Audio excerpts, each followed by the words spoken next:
Welcome back to the Let's Pivot podcast, the show for founders, coaches who want growth without the guesswork.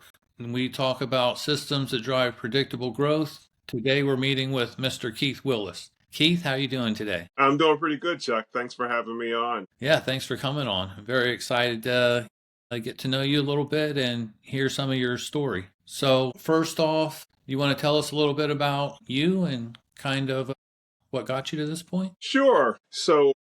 My company, Core Management Training, we focus working primarily with leaders and teams to help them with their capabilities, help build out clarity about what they're supposed to be doing, as well as coaching. So it's been an interesting journey. I started out, I was a ROTC cadet. I did ROTC at Illinois University and then got my commission and hence was on active duty right after I graduated from college. I did my 6 months of officer basic course and then went over to Germany where I was stationed for 3 years. I was a lieutenant, did a variety of jobs there, and then made the decision that I was going to get out. Worked through what they call a recruiter that recruited junior military officers. So had several interviews. I believe over the course of a couple of days, I had 10 to 12 interviews. Ended up working with Ciba as a sales rep out in Albuquerque, New Mexico. Did that, and then worked at a variety of pharma companies, J&J, Bristol Myers Squibb, Otska, and then made the decision, or I guess my last company, just say that we kind of divorced each other, so to speak. I came back from vacation and had one of those meetings where your role's being eliminated.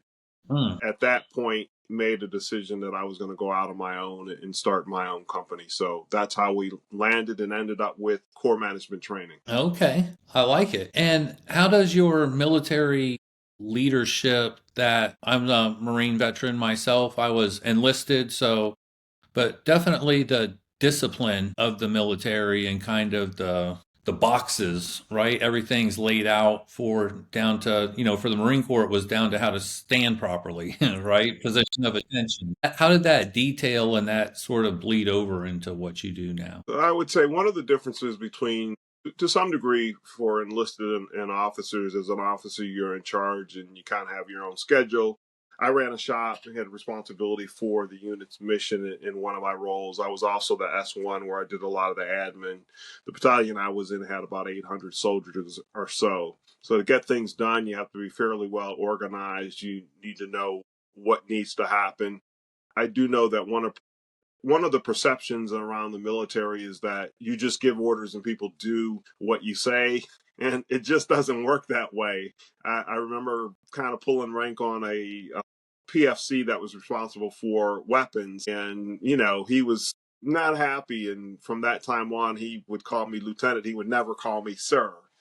So your rank only goes so far when it comes to respect. You have to earn your respect and do things the right way. So I think those things are things that carry on when you start your own organization. You have to know or think about what you want to do and kind of what your goals and objectives are going to be. And so the discipline of things that need to be done, whether you're just taking care of yourself or you're taking care of a group of people, are fairly consistent. In the military, whether you're enlisted or you're an officer, those things are ingrained in everybody. Because at the end of the day, it's about the mission, and you got to get the mission done. And everybody's got to pull together to be able to do that. So let me ask you then, Keith, what is your mission right now? Mission is to make teams perform at a higher level, ultimately, working with leaders, helping them develop the types of teams that people want to be on and that they're the type of leader that people want to report to. And I'm sure you've had this experience where you've had people you absolutely loved working for, or, if you're going to go back out and you were going to go into corporate and you were going to work for somebody, there are probably certain people you say, yeah, I would work for that person any day of the week. Yes, definitely. And there's definitely people on the other end of the spectrum as well. Yeah. I don't care what you're offering, I'll never work. I'd rather be homeless under a bridge somewhere. Yeah, so I definitely get that. Now, you deal with a lot of different personalities and kind of, stubborn, strong-headed people once they get to a certain level, certain position. How do you deal with it? And people that necessarily don't want to change, right? But your goal is to somehow get them to change behaviors or actions, thought processes. How do you do that? I used to have a saying that all business isn't good business. That's the one nice thing about being in business for yourself. You can pick and choose who your clients are, and you don't have to work with people if you don't want to. When you're on the corporate side, not so much. You have to learn how to deal with difficult people, difficult bosses, and a bunch of different tools, assessments, social styles, discs, things like that. Try to have some level of flexibility in how you work with people. Obviously, when you're working on projects, you can work with a variety of different people. And I think it's the same. You try to give people what they need as well as what they want. Now, I used to have a boss. He had a saying: "Give them what they want, wrapped in what they need." Right, right. What would you say is one of the I mean, it's not just doing the coaching, right? It's also being an entrepreneur. It's also running your business, doing the taxes, the marketing, the back end work, onboarding new clients, follow-ups. What does all that look like for you? Yeah, so that's always a work in progress. I think that one of the things around entrepreneurship is that you're kind of the chief bottle washer, all things for everything, and some of those things you don't do well.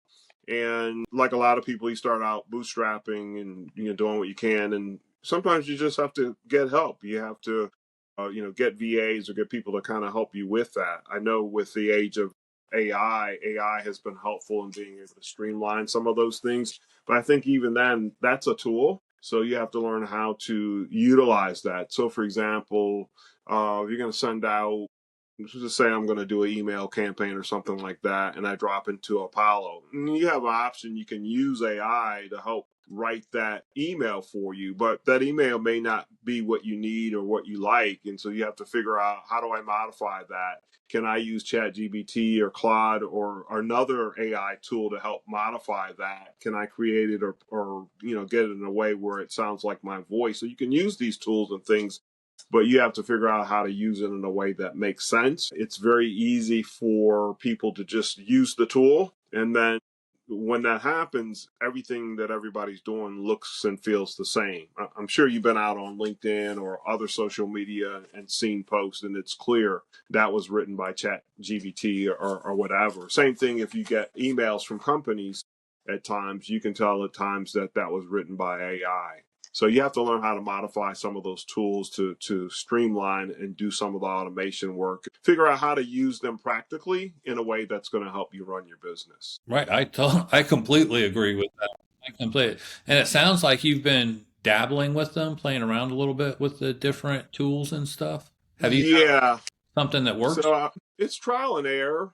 I think for me, it's about how to use AI for personal effectiveness, whether you're an entrepreneur or you're in a corporate setting. I think for people in a corporate setting, at times it can be more of a challenge because there are firewalls. You can use this, you can't use that. What happens is a lot of the systems have AI embedded in them. So people are using those systems at times and they don't realize that AI is already embedded in them.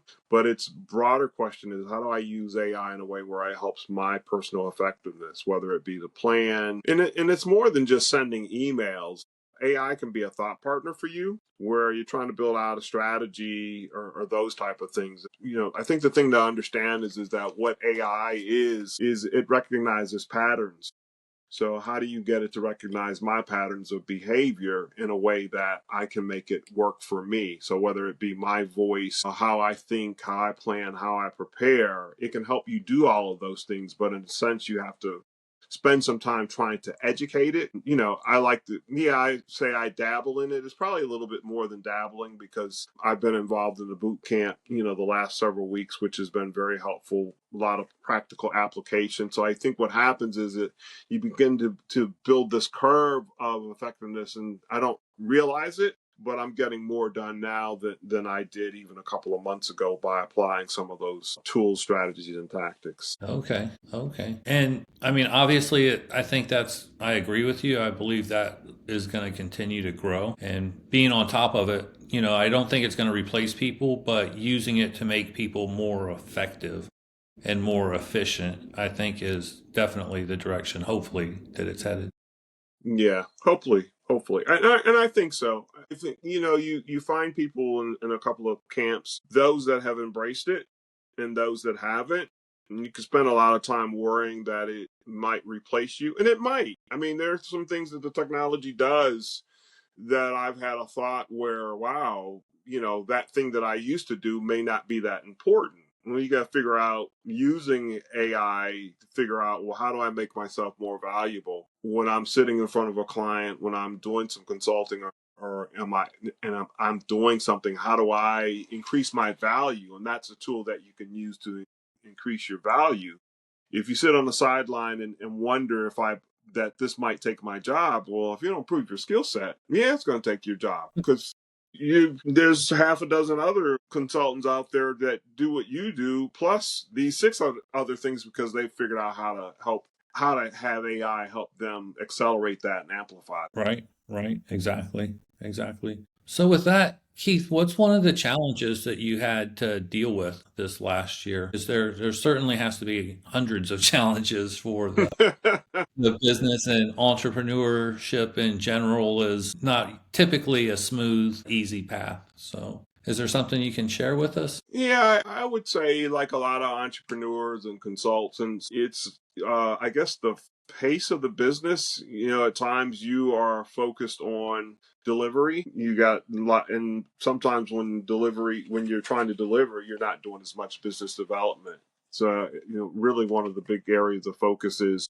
how do you build a consistent BD pipeline? And it can be all over the place, because relationships are still important. There are a lot of tools. You can send out emails, and life sciences is an industry where relationships are king ultimately. So it's almost like a 1-2 punch, so to speak. Maybe you send out an email, you get kind of a you don't get anything, and then you meet that person in person. Sometimes it takes running into them at a conference several times. I ran into somebody that I've seen at 3 different conferences. We've talked about getting a call. We have, and right now we're talking about the beginning of January. So that's been an 8 or 9 month process. If I had only sent emails and LinkedIn messages, probably nothing. The probability that we will meet at some point is a lot higher, and that happens a lot. And it's just understanding, how do you work the tools and technology with the kind of handshaking and collaboration, and what networking group should I be involved in, where does my customer hang out. So it's a combination of all of those things, of using those together. And so that's a challenge. There's, at the end of the day, especially when you're a solopreneur, I'm the limiting factor. Only so much of you to go around. Yeah, exactly. And I would say the other piece that I've struggled with over the years is effective use of a VA. I won't say I've got it nailed, but after 7 years, I've tried a bunch of different stuff. I had read, I can't remember the name of Dan Martell's book, but he does a whole thing around how you work with your VA, if you're going to make hires and all of that stuff. And so he's got a playbook. So I started trying to follow the playbook. So the ideal behind it is that you give the playbook to the VA for them to fill out. So I don't know that that's worked too well, but I think between me and working with the VA and then using chat to kind of codify those different pieces. And my thought around it is, well, if my VA goes away, then I'm starting from scratch. So I need to be able to put all of this stuff down in the playbook. And the idea behind the playbook is I could give it to you if I needed to and say, hey, Chuck, I need you to do these things for me here, and that you would be able to do it. So I think the big challenge, at least in being an entrepreneur, is developing these systems and processes that help automate that work. So even when you hand it off to somebody, that it gets to be something that's consistent and sits in the background. And if that person leaves or you bring somebody else on, you've got a playbook that somebody can pick up and run with it immediately. So I would say that's been more of a focus this year, because I don't know if you see this, where you kind of sort of have a process in place. And then when you go look at it and say, I can understand when I gave this to this person, they couldn't figure out exactly what it was I needed them to do. It's being more purposeful to set it up in a way where it's, all right, that's turnkey. Right. And I think that is the challenge, because what I have found anyway is you can say words to somebody and they don't necessarily mean the same thing to that person as Yeah. how you thought that they were going to mean. Yeah. Yeah. Definitely, definitely. But all right. Well, it sounds like you're on top of these tools, and at least looking at them and trying to figure out ways to make them work for you. Yeah, that'd probably be a good way to say it. Trying to stay on top of the tools because there are so many of them, and you have to pick and choose. And they And change I think, so fast. yeah, not only do they change, you may be using the wrong tool.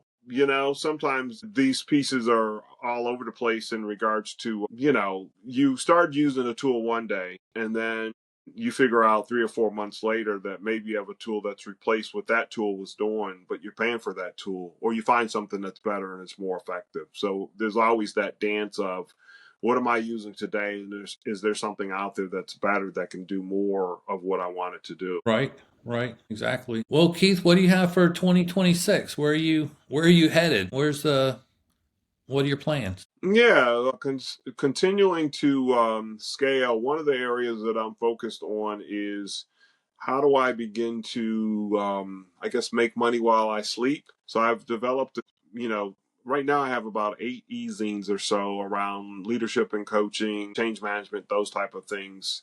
And then I'm working on a course called Never Look for a Job Again. So I'm in the process of writing a book, developing a keynote to go along with that, and then, looking to sell the course and build some cohorts with that. So I'm going to be working with a coach to do that. In fact, our meeting is on Monday to walk through my strategy and, figure out do I have the right strategy. I'm in the process of doing market research interviews and things to collect more data on the course itself. I've had the concept and idea for a while. I would say that ChatGPT has been wonderful in helping me build out a strategy and actually start working on it and say, look, you've had this career development guide for the last 5 or 6 years. People have used it.